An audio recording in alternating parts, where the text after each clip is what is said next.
In this video, we're going to look at calculating molar mass. So, in the last video, we were talking about how to convert from grams to moles, and I showed you that you needed a conversion factor at that time. And in that conversion factor, it was asking, well, how many grams of whatever substance are in 1 mole? And at that time, I said, well, just look at the bottle of the chemical. Okay, well, what if you don't have the bottle in front of you? What if you're not actually in the lab and you just need to do this on paper?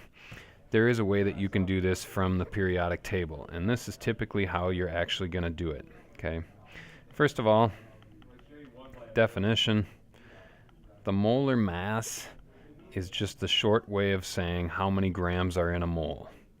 Okay, molar mass is the mass in grams of 1 mole of a substance. Okay, and the reason we need this, I'll reiterate, is because of that conversion factor. We use molar mass a lot when we're doing calculations or stoichiometry. Okay, so example 1. Let's do a really simple one. Sodium chloride. What's the molar mass? All you got to do for this is basically add up the masses from the periodic table. Okay, each of these masses on the periodic table, not only does this tell you the mass in AMUs of, say, 1 atom of carbon. So 1 atom of carbon has a mass of 12.01 AMU, but that's also the mass in grams of 1 mole of carbon. And that's kind of the big deal behind a mole, right? Why is a mole 6.022 times 10 to the 23rd atoms? Where did that number come from? Well, that's exactly the number of atoms you need, so that if you have that many atoms, then this is how many grams that's going to be. Okay, so Avogadro's number is exactly the number of atoms to make these masses grams on the periodic table, which is really, really convenient for us. So we're doing sodium chloride. Sodium has a mass of 22.99 grams per mole. And chloride, look back, has a mass of 35.45 grams per mole. And all we have to do is add those up. Okay. I'm not feeling smart enough to do that in my head right now, so grab a calculator. And we got 58.44. Simple as that. The units of this are grams per mole, and that's telling you this is how many grams there are in 1 mole of sodium chloride. Let's do some slightly more complicated examples. Let's do magnesium nitrate.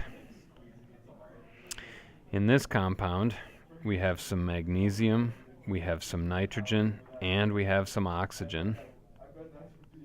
So I'll start with magnesium. That's over here with a mass of 24.31. Then I'll look up nitrogen. Nitrogen's over here with a mass of 14.01 grams per mole. And oxygen is up in the nonmetals with a mass of 16.00 grams per mole. And here's what's different about this. We've got some subscripts, so we need to pay attention to how many of each element there are in this compound. Now magnesium, there's only 1 of them because there's no subscript and it's not in parentheses. So I'm going to just say times 1 equals 24.31. Nitrogen, on the other hand, doesn't have a subscript, but it is in parentheses. So there are 2 nitrogen atoms in this compound, so we got to take this mass and multiply by 2. And that gives me 28.02. Oxygen, we have to look similarly, but oxygen now has a subscript and the parentheses. So there are 6 oxygens right here. 2 times 3 is 6. So I'm going to take oxygen's mass times 6.